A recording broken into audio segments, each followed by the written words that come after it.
New details about a meeting between Energy Secretary Jennifer Granholm and oil executives. CNBC can confirm that the meeting will be held at the Department of Energy headquarters in D.C. It will start at 11:15 a.m. Eastern and is expected to last just 45 minutes. In attendance will be CEOs and executives from the 7 companies President Biden sent those letters to last week about adding refining capacity, like Exxon, Chevron, Shell, Valero, Marathon Petroleum, Phillips 66, and BP. Join us now to discuss the president's energy policy. Amos Hochstein, presidential coordinator for Energy Secretary. It's good to energy security, excuse me, Amos. It's good to have you on this morning. Do you think at this point that there's a way of getting this gas tax holiday through Congress? You read the newspapers, I'm sure. It doesn't seem like the chances are that great. Well, first, good morning, and thanks for having me on. Look, the president announced yesterday that he is calling on Congress to enact a gas tax holiday just for 3 months, and to work with governors from all states to see if they can join that effort and give a gas tax holiday or fees or rebates from the taxes that the states have on gasoline. And the president said he's willing to and open to working with Congress to get that passed. So I'll let the days ahead see how that works out.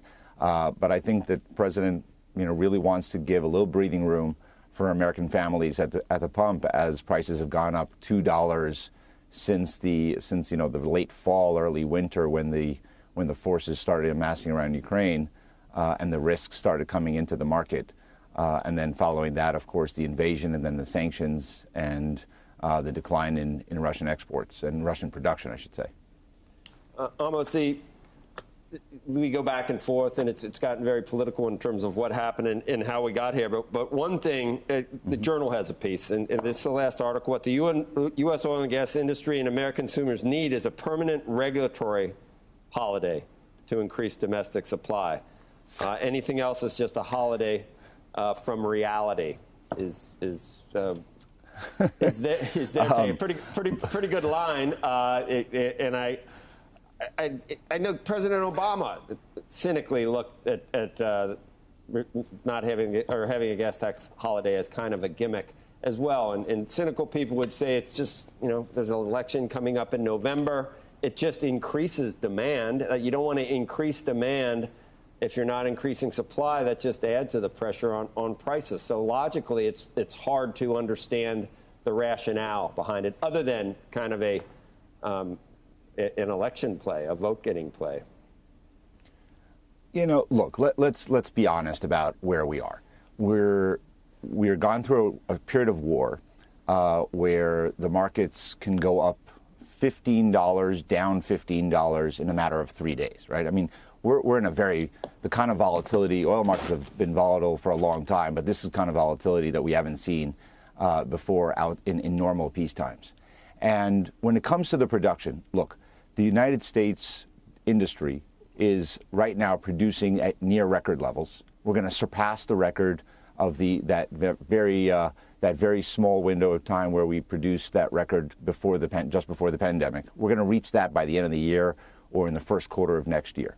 So oil production under the Biden administration is actually at a higher rate than it's been under our predecessor and previous presidents. We have given out the leases they need, and there's been no restriction. There's no regulatory restrictions. There's nothing that's standing in the way of increasing oil production.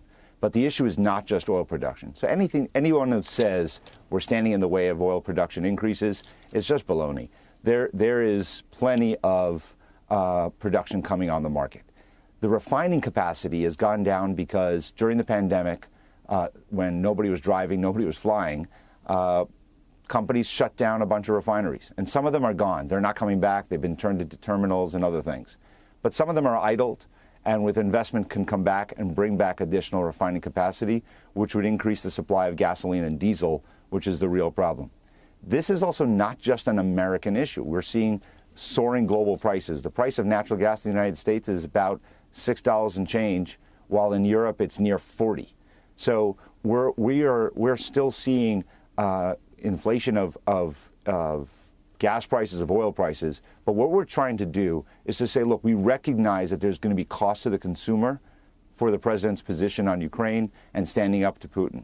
But if we can give during the driving season 3 months of a little bit of breathing room, and between the federal tax and the state tax, that could be about 50 cents a gallon. And I know some people say that's not much, but I think there's a lot of American families that think, and consumers that believe that's a little bit of breathing room they would accept and support.